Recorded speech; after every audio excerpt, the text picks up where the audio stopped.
औज़ु बिल्लाहि मिनश शैतानिर रजीम वल्मुमिनूना वल्मुमिनातु बअदुहुम औलियाउ बअद यअमुरूना बिल मारूफ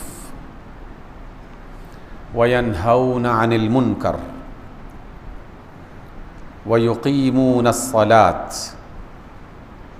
वयुअतूनज़ ज़कात वयुतीऊन अल्लाह व रसूलहू उलाइका सयरहमुहुमुल्लाह इन्नल्लाह अज़ीज़ुन हकीम। सदक़ल्लाहु मौलानल अज़ीम। कुरान हकीम की सूरह अत-तौबा बड़ी मारूफ सूरत है और उसकी आयत नंबर 71 मैंने आपके सामने तिलावत की है। 71 नंबर आयत। ये एक ऐसी आयत है जिसमें रब्बे ज़ुल जलाल अपनी रहमत और अपनी इनायत का ज़िक्र कर रहे हैं और उन लोगों का भी ज़िक्र कर रहे हैं जिन पर अल्लाह की रहमत होगी, जिनसे अल्लाह राज़ी होंगे, जिनके लिए अल्लाह की तरफ से ये इनाम और ये इकराम लिखा गया है।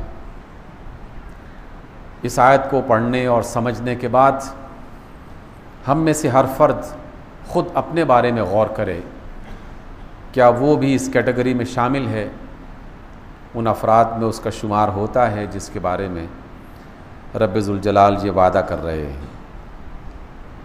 अल्लाह ने हमारा तारुफ़ इस अंदाज़ में करवाया, वल्मुमिनूना वल्मुमिनात, ईमान लाने वाले मर्द और ईमान लाने वाली औरतें, बादुहुम औलियाउ बाद, ये एक दूसरे के दोस्त हुआ करते हैं, एक दूसरे के साथी, एक दूसरे की मदद करने वाले, एक दूसरे के वली। और इनकी दोस्ती की अलामत ये है कि यअमुरूना बिल मारूफ, वो आपस में एक दूसरे को अच्छी बातों की तालीम और तलकीन करते रहते हैं, बताते रहते हैं। वयन्हौना अनिल मुनकर, और जो बुरी बातें हैं जिससे इंसान को नुकसान पहुंच सकता है उनसे मना करते रहते हैं। ये दोस्ती की सबसे बड़ी पहचान है। ये बात तो हम सभी कहते हैं कि ईमान वाले आपस में भाई भाई हुआ करते हैं। रब्बे ज़ुल जलाल ने यही बात फरमाई है कि इन्नमल मुमिनूना इख्वा, सारे मुस्लिम, सारे मोमिन आपस में भाई भाई हैं। और यहाँ रब्बे ज़ुल जलाल ने उससे एक कदम आगे बढ़कर इन भाइयों को आपस में दोस्ती का सबक सिखाया है और कहा कि मोमिन मर्द हों या औरतें, इनको एक दूसरे का साथी और दोस्त होना चाहिए, क्योंकि अरबी ज़बान में वली दोस्त के माना में ज़्यादा इस्तेमाल होता है। इसी वजह से जितने नेक लोग और इंतहाई बुज़ुर्ग अफराद गुज़रे हैं उम्मत में से और जो मौजूद होते हैं, उनके बारे में हम आम तौर पर वलीउल्लाह का लफ्ज़ इस्तेमाल करते हैं कि वो बंदा यार बड़ा वलीउल्लाह है। और इससे मुराद ये है कि वो अल्लाह के साथ बड़ी अच्छी दोस्ती रखता है, उसका और अल्लाह के साथ बहुत गहरा ताल्लुक़ है और वो एक दूसरे की बात सुनते हैं और वो बंदा जो है वो अपने अल्लाह की हर बात के सामने सर झुकाकर उसकी इताअत करता है। इस वजह से अल्लाह उसकी बातें मानता है और वो अल्लाह की बात मानता है। और यही सबब है कि उनकी दोस्ती का ज़िक्र लोग करते हैं। हम शाह वलीउल्लाह का ज़िक्र करते हैं कि वो जो मुहद्दिस दहलवी हैं, जिन्होंने बरसग़ीर के मुसलमानों को और यहाँ के लोगों को कुरान और हदीस सिखाई, वो एक बहुत ही नेक और बुज़ुर्ग आदमी थे। उन्हें अल्लाह का वली कहा जाता है। और दुनिया के मुख्तलिफ़ मकामात पर ऐसे औलिया की क़ब्रें हैं, हम उनका ज़िक्र करते हैं, बड़े एहतराम से उनका नाम लेते हैं। लेकिन अल्लाह ताला की कितनी बड़ी इनायत है कि उसने हम सबको अपना वली बनाने के लिए दावत दी है और कहा कि हम तुम सबको अपना वली बनाते हैं और तुम सब आपस में भी एक दूसरे के वली बन जाओ। यानी हम तुम्हें अपना दोस्त बनाते हैं और तुम आपस में एक दूसरे के दोस्त बन जाओ। जब तक अहले ईमान आपस में एक दूसरे के दोस्त बन के रहेंगे अल्लाह भी उनका दोस्त बन के रहेगा। और जब वो आपस में एक दूसरे के दोस्त नहीं बनेंगे तो अल्लाह ताला की दोस्ती भी ख़त्म हो जाएगी और वो भी अपनी रहमत का हाथ उनके ऊपर से उठा लेगा। दोस्ती की निशानी क्या है? किसी भी फ़र्द को दोस्ती की निशानी समझाने की ज़रूरत नहीं है, क्योंकि हर एक फ़र्द अपने मामलात और अपने तर्ज़ अमल से ये साबित करता है कि हाँ, वो वाकई मेरा दोस्त है और मैं वाकई उसका दोस्त हूँ। क्योंकि दोस्ती में सबसे पहली बुनियाद ये है कि हर वो काम कि जिससे मेरे दोस्त को फ़ायदा पहुँच सकता है, मैं उस काम की रहनुमाई अपने दोस्त को करूँ। हर वो बात उसे बताऊं कि जिससे उसके बदन को, उसके दिल को, उसके दिमाग को राहत पहुंचे, जिससे वो खुश हो, जिसकी उसकी ज़िंदगी में कोई आसाइश, कोई आसानी, कोई बेहतरी पैदा हो। जब भी मैं उसके साथ इस तरह का सलूक करता हूँ तो दूसरा आदमी ख़ुद ब खुद ये समझ लेता है कि हाँ यार, ये बंदा बड़ा मेरा खैर खा है, मेरे मामलात पर बड़ी गहरी नज़र रखता है और मेरी हर अच्छाई और मेरी हर भलाई की से बड़ी फ़िक्र रहती है। इस वजह से आपने गहरे दोस्तों को देखा होगा कि जब वो आपस में एक दूसरे से मिलते हैं तो इंतहाई छोटी छोटी बातें भी आपस में शेयर कर लेते हैं। जैसे अगर कोई शख्स ऐसा लिबास पहन के आ जाए जो देखने में अच्छा ना लगे और वो अपने दोस्त से मुलाकात करे, तो वो दोस्त अगर वाकई दोस्त है तो वो उससे कहेगा, यार ये कोई बहुत जचा नहीं तुम्हारे ऊपर, अगर इस लिबास में ये तब्दीली आ जाती तो ज़्यादा अच्छा था, इस रंग के बजाय ये वाला रंग तुम पहनते तो ज़्यादा अच्छा लगता, तुम्हारी शख्सियत ज़्यादा निखर आती। वो बाकायदा उसको उसकी अच्छाई, उसकी भलाई, उसकी बेहतरी के हवाले से अपना मशवरा देता है। इंतहाई छोटी सी बात है, लिबास इंसान जो चाहे पहने, किसी को क्या फ़िक्र होती है। लेकिन दोस्ती का तकाज़ा ये है कि हर वो चीज़ जिससे मेरे दोस्त की अच्छाई में इजाफ़ा हो, उसकी इज़्ज़त में इजाफ़ा हो, उसकी बेहतरी में इजाफ़ा हो, उसको कोई भलाई मुयस्सर आ रही हो, तो मुझे अपना मुफीद मशवरा उसे देना चाहिए।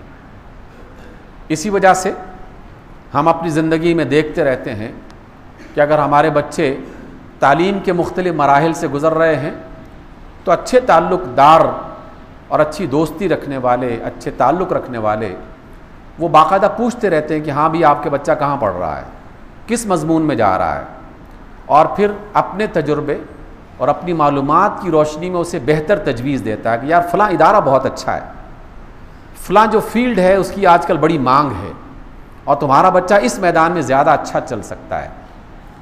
उसका ये चंद कलिमात का कह देना, उससे ये पूछना कि तुम्हारा बच्चा क्या कह रहा है, फिर उसके बाद किसी अच्छे तालीमी इदारे की उसे ख़बर दे देना, उसके बारे में बेहतर गाइड कर देना, मज़मून के हवाले से, उस्ताद के हवाले से, इदारे के हवाले से, तो दूसरा आदमी ख़ुद ब खुद ये समझने लगता है कि हाँ यार, ये बंदा मेरा बड़ा खैर खा है, और इसकी बिना पर उनके ताल्लुक़ात आपस में बेहतर होना शुरू हो जाते हैं।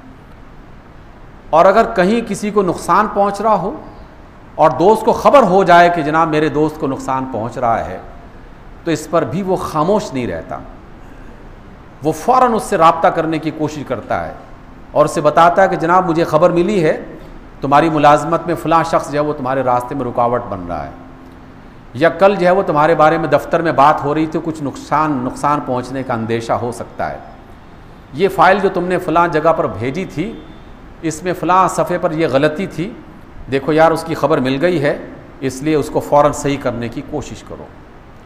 ये भी हम अपने इंसानी रवैयों में देखते रहते हैं और इसी को दोस्ती कहा जाता है, इसी को भलाई और बेहतरी कहा जाता है। और इसको समझने और समझाने के लिए किसी बड़े फ़लसफ़े की ज़रूरत नहीं है। हर एक इंसान अपने रवैयों से पहचान लेता है और उसे अंदाज़ा होता है कि मेरे दफ्तर में ये 20 आदमी काम करने वाले हैं, इन 20 आदमियों से मेरा दोस्त कौन है। वो 2-4 महीनों और 2-4 साल की इस मुलाजमत या काम के दौरान उस बिहेवियर और तर्ज़ अमल की बुनियाद पर पहचान लेता है कि फ़लाँ और फ़लाँ बंदा मेरा दोस्त है और फ़लाँ बंदा मेरा खैर खा नहीं है। जिसके काम से, जिसकी बात से उसे नुकसान पहुँचता हो, ख़ुद ब खुद उसकी दोस्ती ख़त्म हो जाती है। जिसकी बात से, जिसके बिहेवियर से, जिसके काम से उसे फ़ायदा पहुँच रहा है, वो ख़ुद ब खुद करीब आना शुरू हो जाते हैं और इसी की बुनियाद पर दोस्ती और दुश्मनी, खैर खाही और नाखाही, उसका अंदाज़ा लगाया जाता है। रब्बे ज़ुल जलाल बिल्कुल यही उसूल पूरे मुस्लिम मुआशरे को दे रहे हैं। एक मुस्लिम मुआशरा जहाँ बसता हो तो रब्बे ज़ुल जलाल, रब्बे कायनात, रब्बिल मोमिनीन ये बता रहे हैं कि ईमान वालो, ए मर्दों और औरतों, तुम सब आपस में एक दूसरे के वली हो, एक दूसरे के दोस्त हो। और दोस्ती की निशानी ये है कि यअमुरून बिल मारूफ, हर अच्छी बात कि जिससे तुम्हारे भाई को, तुम्हारी बहन को, तुम्हारे कोलीग को, तुम्हारे साथी को फ़ायदा पहुंच सकता है, वो बात उसे बताओ, वो रास्ता उसे समझाओ, वो काम उसे सिखाओ, उस काम में उसके साथ ताउन करो, उसकी मदद करो। वयन्हौना अनिल मुनकर, और जिस काम से तुम्हें या तुम्हारे साथियों को या तुम्हारी सोसाइटी को या तुम्हारे ख़ानदान को या तुम्हारे दफ्तर में काम करने वाले अफराद को नुकसान पहुंचने का अंदेशा है, तो उससे रोकने की कोशिश करो। रोकने में सबसे पहले आगाह करना, ख़बरदार करना, और ख़बरदार करने के साथ साथ दूसरे बहुत सारे तरीक़े इख्तियार करना कि जिसकी वजह से वो उस गलत काम से रुक जाए, उस बुराई से रुक जाए, ताकि उसे नुकसान ना पहुंच सके। दोस्ती का तकाजा यही है। मेरे घर में आग लगी हो और मेरा दोस्त जानता भी हो कि मेरे घर को आग लग रही है, और उसे ख़बर भी हो, और वो उस पर खामोशी इख्तियार कर ले, मुझे ना आगाह करे, ना आगे बढ़ के मेरी मदद करे, ना उस आग को बुझाने की कोशिश करे, तो कहाँ की दोस्ती, कहाँ की विलायत, कौन सा ताल्लुक़। अगर एक आध बार ऐसा हो जाए तो फिर ताल्लुकात टूट जाते हैं, दोस्तियाँ ख़त्म हो जाती हैं, आपस में दोस्ती दुश्मनी में बदल जाती है, बोलचाल बंद हो जाती है, और फिर उसका नतीजा क्या होता है? फिर वो नुकसान मल्टीप्लाई हो जाता है, फिर दोनों तरफ से नुकसान देने की कोशिशें शुरू हो जाती हैं, क्योंकि अब दोस्ती ख़त्म हो गई है। जब दोस्ती ख़त्म हो गई तो मैं उसे नुकसान पहुंचाने की कोशिश करूंगा और वो मुझे नुकसान पहुंचाने की कोशिश करेगा। सामिन मोहतरम, मैंने कुरान मजीद का जो थोड़ा बहुत मुताला किया है, और जहाँ भी अम्र बिल मारूफ और अन्नहयु अनिल मुनकर इसका ज़िक्र हुआ है, तो मुझे इसके सिवा और कोई बात समझ में नहीं आई कि हर खैर खाही को लोगों तक पहुँचाना, हर भलाई के काम को तरक्की देना, उसे परवान चढ़ाना, उसमें मदद, अपने आप को मददगार के तौर पर पेश करना, और हर ऐसे काम से जिससे इंसान को नुकसान पहुँच सकता है उस काम को रोकना, उस काम से आगाह करना, उससे मना करने की कोशिश करना, उसके नुकसान से बचाने की कोशिश करना, यही दोनों काम दर हकीकत अम्र बिल मारूफ और नही अनिल मुनकर है। इसके सिवा और कुछ नहीं है, इसके सिवा और कुछ नहीं है। और ये तर्ज़ अमल हम अपने घरों में अदा करते रहते हैं। माँ बाप का अपने बच्चों के साथ ताल्लुक़ क्या है, भाइयों का अपने भाइयों के साथ ताल्लुक़ क्या होता है, भाइयों का अपने बहनों के साथ ताल्लुक़ क्या होता है, अच्छे दोस्त और अच्छे कोलीग्स का बाहमी ताल्लुक़ क्या होता है। ये एक बुनियाद है। जब तक इस बुनियाद को हम अपने घर में, अपने ख़ानदान में, अपने दफ्तर में, अपने महल्ले में, अपने इदारों में इख्तियार नहीं करेंगे, उस वक्त तक संभलने की और सुधरने की कोई सूरत बाकी नहीं रहेगी। क्योंकि फिर हर तरफ महज लूट मार, महज दंगा फसाद, महज इख्तिलाफ, महज नुकसान पहुँचाने की बात, महज बेअतमादी की फ़ज़ा को आगे फैलाने का अमल, इसके सिवा कुछ हाथ नहीं आएगा। और अल्लाह रब्बुल इज़्ज़त हमें एज़ ए मोमिनीन के हवाले से ये बात बता रहे हैं। पूरी दुनिया के सारे मोमिन, और कम अज़ कम एक बस्ती के सारे मोमिनों को तो ऐसा होना ही चाहिए, जो अपने आप को अल्लाह का बंदा समझते हैं, जो ला इलाहा इल्लल्लाह मुहम्मदुर रसूलुल्लाह का विर्द करते हैं, जो 5 वक्त की नमाज अदा करते हैं, जो कुरान को अल्लाह की आखिरी किताब समझते हैं, जो रसूलुल्लाह सल्लल्लाहु अलैहि वसल्लम से अपनी मोहब्बत और अक़ीदत का इजहार करते हैं, और रसूलुल्लाह सल्लल्लाहु अलैहि वसल्लम की मोहब्बत में अपनी जान, अपना माल, अपनी इज़्ज़त कुर्बान करने के लिए तैयार रहते हैं, उन्हें कम अज़ कम छोटी सी बात पर तो अमल करना चाहिए। सबसे पहले आगाज़ तो यहाँ से होना चाहिए कि क्या मेरी ज़बान से किसी दूसरे को नुकसान तो नहीं पहुँच रहा, और मेरे हाथों से किसी दूसरे को नुकसान तो नहीं पहुँच रहा। अगर मैं अपनी ज़बान और अपने हाथों से नुकसान पहुँचा रहा हूँ, तो फिर दूसरे से भी इस बात की तवक्को न की जाए कि वह मेरी खैर खाही करेगा, मुझसे भलाई का बंदोबस्त करेगा। ये एक बुनियादी उसूल है जो रब्बे ज़ुल जलाल हमें यहाँ फरमा रहे हैं कि वल्मुमिनून वल्मुमिनातु बादुहुम औलियाउ बाद, ईमान वाले मर्द और ईमान वाली औरतें वो आपस में एक दूसरे के दोस्त हुआ करते हैं। यअमुरून बिल मारूफ, वो अच्छी बातें बताते हैं, खैर खाही की, फ़ायदे की बात बताते हैं। वयन्हौना अनिल मुनकर, मुनकर से यानी बुराई से, नुकसान देने वाली बातों से, रुस्वा करने वाली बातों से और कामों से वो उन्हें मना करते हैं। वयुकीमून अस्सलात, और अल्लाह के सामने झुकते हैं कि वो ये पहले दोनों काम सिर्फ अल्लाह की रज़ा के लिए कर रहे हैं।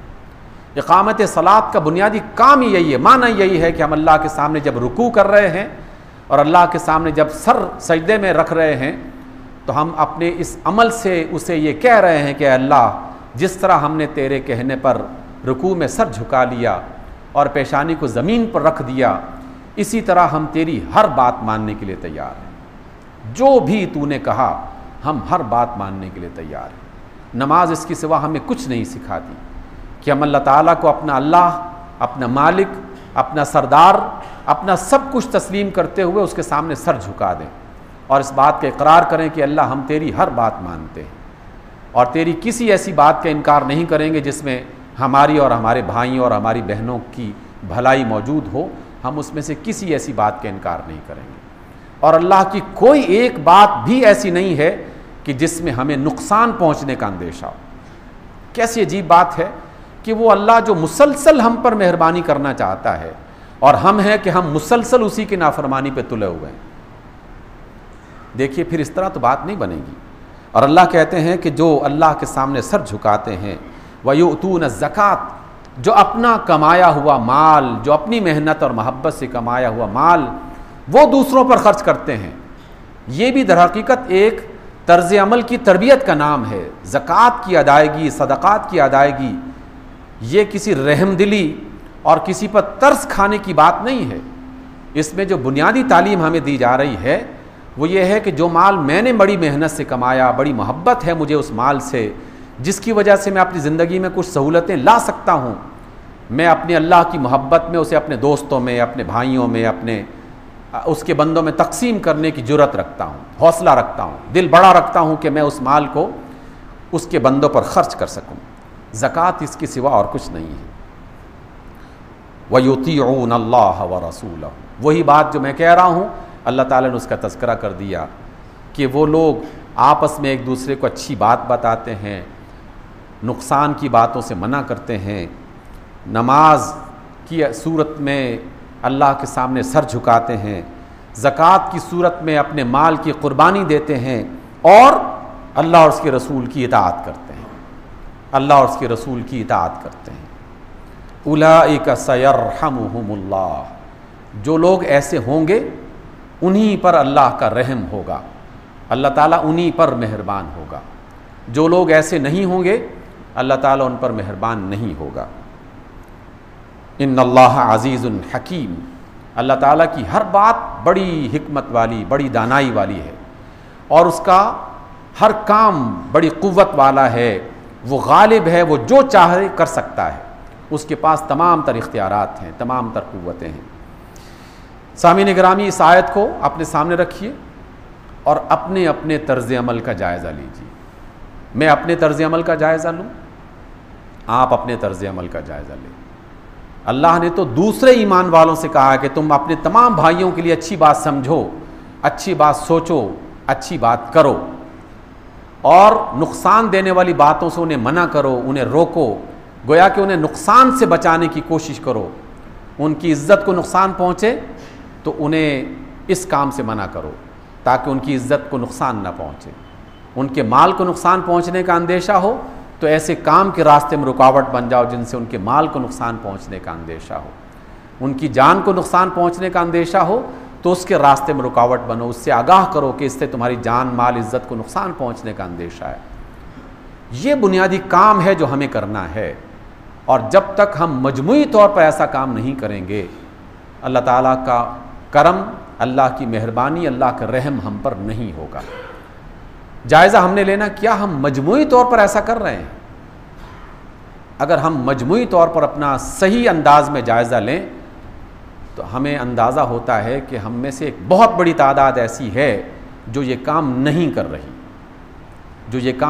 रही, इदारों का जायज़ा ले लें, हुकूमत का जायज़ा ले लें, पार्टियों का जायज़ा ले लें, लीडर्स का जायज़ा ले लें, हम अपनी ज़ात और अपनी इनफरादी तौर पर अपनी ज़ात का, अपनी शख्सियत का जायज़ा ले लें, हम में से बेशतर लोग एक दूसरे को नुकसान पहुंचाने में लगे हुए हैं।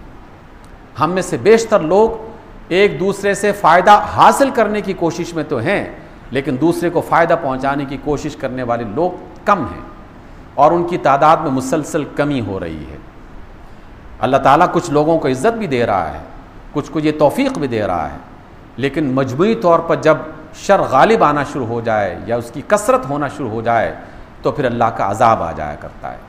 जनाब अली इब्न अबी तालिब की रिवायत पहले भी कई बार पढ़ी, आज फिर दोबारा पढ़ने का इत्तिफ़ाक़ हुआ।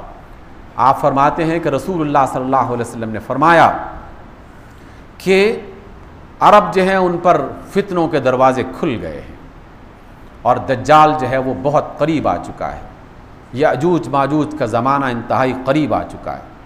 ये बातें कर रहे थे तो असहाब रसूल जो हैं वो परेशान हो जाते हैं और फिर मुख्तलिफ बातों को बयान करते करते ये वाला नुक्ता बयान किया गया और आप अलैहिस्सलाम ने फरमाया कि जब शर फैलाने वाले कसरत में आना शुरू हो जाएं और जब खैर की बात करने वाले कम होना शुरू हो जाएं तो फिर अल्लाह का अज़ाब जो है वो सब पर इस तरह आ जाता है कि उसमें अच्छे बुरे सब उसमें लपेट में आ जाते हैं। दुनिया में उनमें दोनों उसका शिकार होते हैं, लेकिन फिर आखिरत में अल्लाह रब्बुल इज़्ज़त जिन लोगों ने खैर की बात मुसलसल की और खैर का काम करते रहे, बुराइयों से मना करते रहे, शर से अपने आप को और दूसरों को बचाते रहे, फिर क़यामत के बाद उनकी भलाई का, उनके लिए रज़ा का, उनके लिए जन्नत का फ़ैसला वो बाद में करेंगे। लेकिन दुनिया में एक दफ़ा वो उसका शिकार हो जाते हैं। ये अल्लाह रब्बुल इज़्ज़त का फ़ैसला है। सामीन मोहतरम, हमें अपनी मामलात का अच्छे तरीक़े से जायज़ा लेना है, अपनी ज़ात का। सबसे पहले अपने घर से आगाज़ करें, सबसे पहले अपने घर से आगाज़ करें।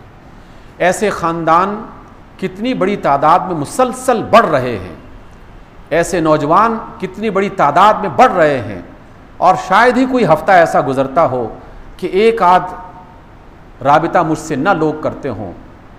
कुछ बुज़ुर्ग अफराद कि जिन्हें अपने बच्चों से शिकायत होती है, माँ बाप अपने बच्चों से जब ये शिकायत करने लगे उनके बच्चों के बारे में कि जनाब हमारा बच्चा जवान हो गया है लेकिन हमें पूछता नहीं है, हमारी बेटी जवान हो गई है लेकिन माँ जो है बीमार है लेकिन हमें पूछती नहीं है। जब माँ बाप ये शिकवा करने लगें तो उसके बाद आप किससे तवक्को कर सकते हैं कि कौन सी मोहब्बत कायम रह सकती है? इससे ज़्यादा कवी, इससे ज़्यादा बेहतर, इतने ज़्यादा अच्छी मोहब्बत तो किसी दूसरे के दरमियान में नहीं हो सकती ना, जो माँ बाप और बच्चों के दरमियान में होनी चाहिए। अगर यहाँ तक नौबत आ रही है कि माँ बाप और बच्चों के दरमियान में बदएतमादी और एक दूसरे का ख्याल न करने का अमल शुरू हो गया है, तो इसका मतलब है कि भाइयों के दरमियान में तो बहुत मामला आगे बढ़ चुका होगा, बहनों के दरमियान तो मामला बहुत आगे बढ़ चुका होगा, और भाइयों और बहनों से बाहर निकल जाए तो जो पूरे मुल्क का हाल है उसकी हम हर रोज़ निशानदही करते भी रहते हैं और देखते भी रहते हैं। अभी देखिए, गुज़श्ता हफ्ते पूरे पाकिस्तान में बिजली का वो जो एक क्राइसिस आया उसके बारे में चारों तरफ शोर मचा हुआ था कि जनाब 12-12, 13-13 घंटे नहीं बल्कि 20-20, 22-22 घंटे जो है वो बिजली बंद हुई।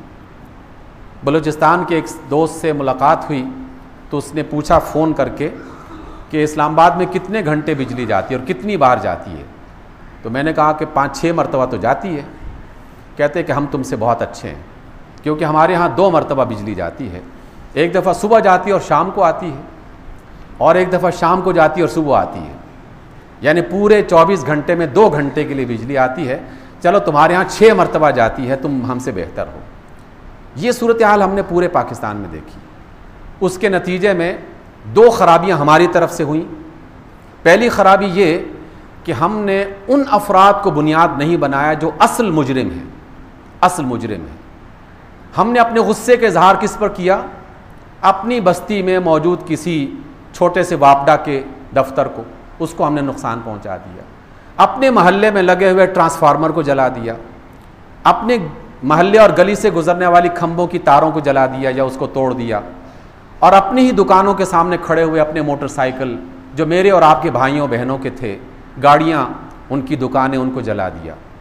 मुजरिम तो रक्स कर रहा है। जिसने आपको नुकसान पहुंचाया उसे तो एक मामूली सा भी नुकसान नहीं पहुंचा, क्यों? तो वो तो उसी अय्याशी में मुब्तला है जिस अय्याशी में पहले मुब्तला था। हम पहले मुसीबत में थे और हमारे तर्ज अमल ने उस मुसीबत को 2 गुना कर दिया, बल्कि कई गुना बढ़ा दिया। जिस महल्ले में पहले मुमकिन है कि 6 घंटे के बाद, 8 घंटे के बाद बिजली आ जानी थी, ट्रांसफार्मर जलने के बाद अब मुमकिन है 2 दिन के बाद वहाँ पर बिजली आएगी। नुकसान किसका हुआ? जिन अफराद को मारा गया, जिनकी गाड़ियाँ तोड़ी गईं, जिनकी बसें जलाई गईं, जिनके मोटरसाइकिल तोड़े गए, नुकसान उनका तो ना हुआ। ये खैरखाही नहीं है कि इंसान गुस्से में आकर खुद अपने ही सर को फाड़ना शुरू कर दे और अपने ही कपड़े फाड़ना शुरू कर दे, अपने घर वालों को नुकसान पहुंचाना शुरू कर दे और अपने घर के बर्तन और उसके सामान जो है उसको जलाना तोड़ना शुरू कर दे।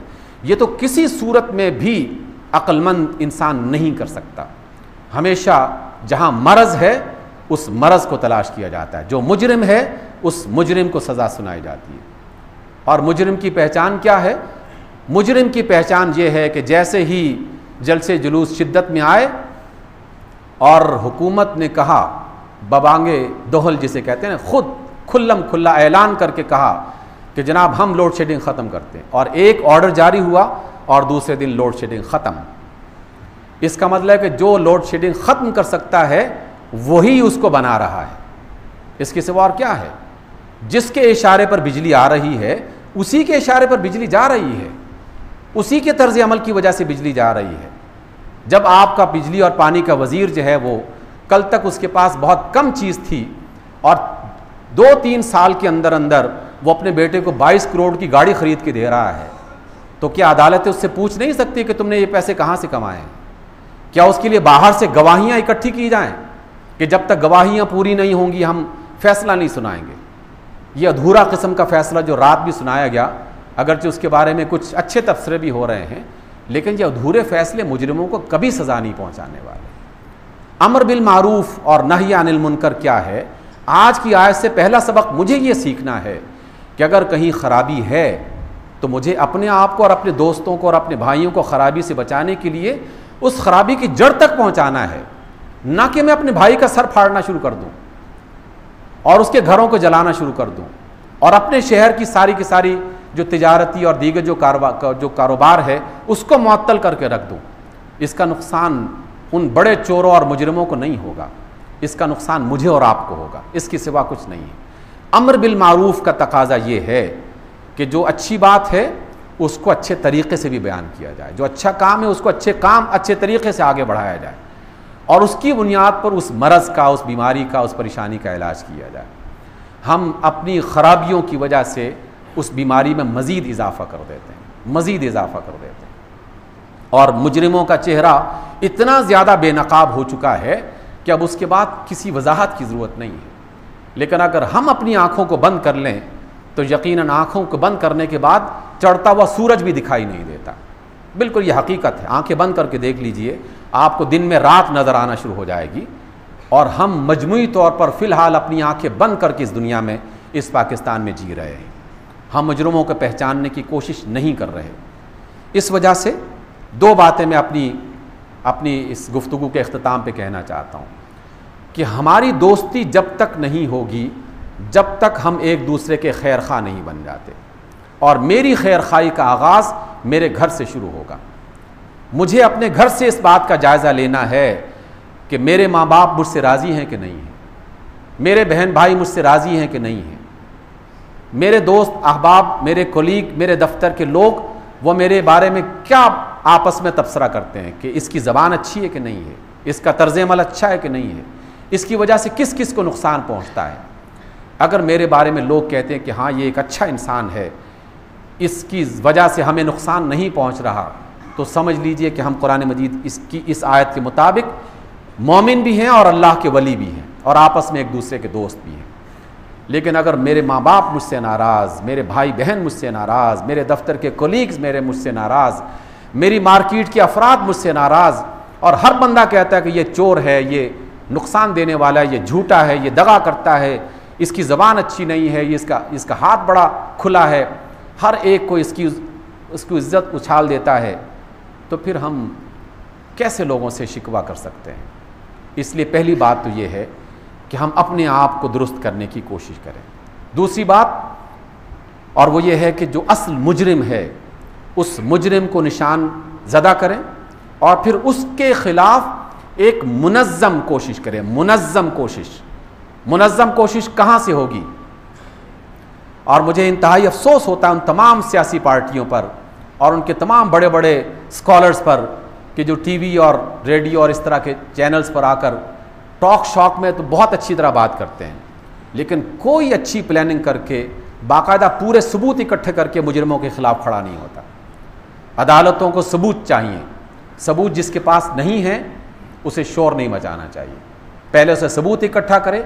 अक्लमंदी का तकाजा यह है कि पहले मुजरिमों के बारे में सबूत इकट्ठे किए जाएं और फिर उसके बारे में पूरी तैयारी करने के बाद उनके खिलाफ आवाज़ उठाई जाए, फिर प्रेशर्स बनाए जाएं, उन प्रेशर्स की बुनियाद पर उन्हें मजबूर कर दिया जाए कि हम ये काम नहीं होने देंगे।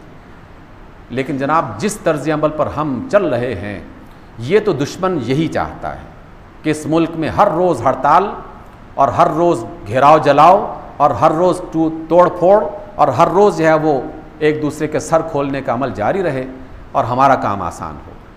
ऐन इस मौके पर जब अमेरिका का पूरा प्रेशर हम पर पड़ा हुआ था और लोड शेडिंग का पूरा प्रेशर हम पर पड़ा हुआ था, ऐन उस मौके पर जो है वो जनाब कादरी साहब के बारे में कोर्ट ने फैसला सुनाया। मैं इस पर कोई अभी तबसरा नहीं करूँगा कि फैसला अच्छा था या बुरा था, लेकिन जिस वक्त में ये फैसला सुनाया गया वो यकीनन एक सवालिया निशान है, वो एक बहुत बड़ा सवालिया निशान है। कितने बड़े बड़े मुजरिम इस दुनिया में, इस पाकिस्तान में दंदना रहे हैं, जिनके खिलाफ अदालत मामूली सी हरकत में नहीं आई, जिनके खिलाफ कोई पार्टी हरकत में नहीं आई, और उसमें बहुत बड़े बड़े नाम हैं। हकीम सईद पाकिस्तान के इंतहाई खैर खा, जिसको हर शख्स अच्छा समझता था, पाकिस्तान की भलाई में उसने अपनी पूरी ज़िंदगी नछावर कर दी, उसके कातिल दंदनाते फिरते हैं, कोई FIR दर्ज नहीं हुई उसके खिलाफ अभी तक सही तौर पर, और परसू करने वाला मामला तो बहुत दूर का मामला है। सैकड़ों कत्ल हो चुके हैं पाकिस्तान में कि जिनके खिलाफ साल से मुकदमात अदालतों की काल कोठरियों में पड़े हुए हैं और उनकी फाइलें दीमक ज़दा हो चुकी हैं। लेकिन आखिर इस मामले का फौरी फैसला सुनाने का क्या मतलब था? सिर्फ एक ही मतलब था कि पूरी कौम चूँकि उस यूरोपियन प्रेशर के खिलाफ इकट्ठी हो रही है, उनके दरमियान में यूनिटी पैदा हो रही है, इत्तिफाक पैदा हो रहा है, चलो इनको डाइवर्ट कर दिया जाए, इनकी तवज्जो बदल दी जाए और हम उनके खेल के मुताबिक उसी खेल में शरीक हो रहे हैं। इसलिए अक्लमंदी का तकाजा ये है कि बातों को समझा जाए, मुजरिमों की चालों को समझा जाए और उसके मुताबिक अपने रद्द अमल का इजहार किया जाए। और रद्द अमल का इजहार अक्लमंदी के साथ, दानिशमंदी के साथ इस तरह किया जाए कि अपना घर खुद अपने हाथों से जलाकर दुश्मनों का रास्ता आसान न बनाया जाए, बल्कि पूरी तैयारी के साथ अपने दानिश्वरों को, अपने वकीलों को, अपने जजेस को, अपने पुलिस के ऑफिसर्स को और अपने आर्मी के ऑफिसर्स को, जितने भी इदारे हैं, उन तमाम ऑफिसर्स के जो दानिश्वर हैं वो इकट्ठे हों और एक भरपूर अंदाज में इस मुल्क की क़यादत करें। मुजरिमों से तवक्को करना कि वो खैर लेके आएंगे, जो अंधेरे तकसीम कर रहे हैं लोगों के दरमियान, वो सूरज के साथ कैसे दोस्ती कर सकते हैं? नहीं कर सकते। इसलिए उनके साथ तवक्को लगाने की कोशिश न करें। अल्लाह ने हमारा तारुफ ईमान वालों की हैसियत में किया है, और ईमान वाले वो हैं जो एक दूसरे के खैर खा हुआ करते हैं, जो अपनी ज़बान, अपने हाथ से नुकसान नहीं पहुँचाते और अपने घर को खुद अपने हाथों से उजाड़ते नहीं हैं।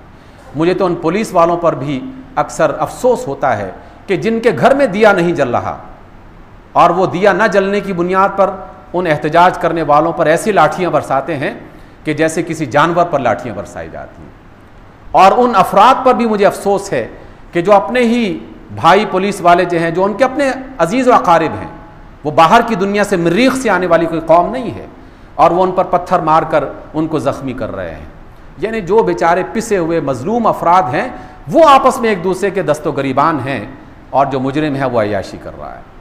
काबिल गौर बात है। मैं तमाम अफराद से इस बात की इल्तिजा करता हूँ कि अपने दोस्तों को, अपने ज़ेर असर जो अफराद हैं उनको ये बात बताएं कि एहतजाज करने के हज़ारों तरीक़े हैं, सोचा जाए और उसमें अक्लमंदी का रास्ता इख्तियार किया जाए, दुश्मन का रास्ता आसान न किया जाए।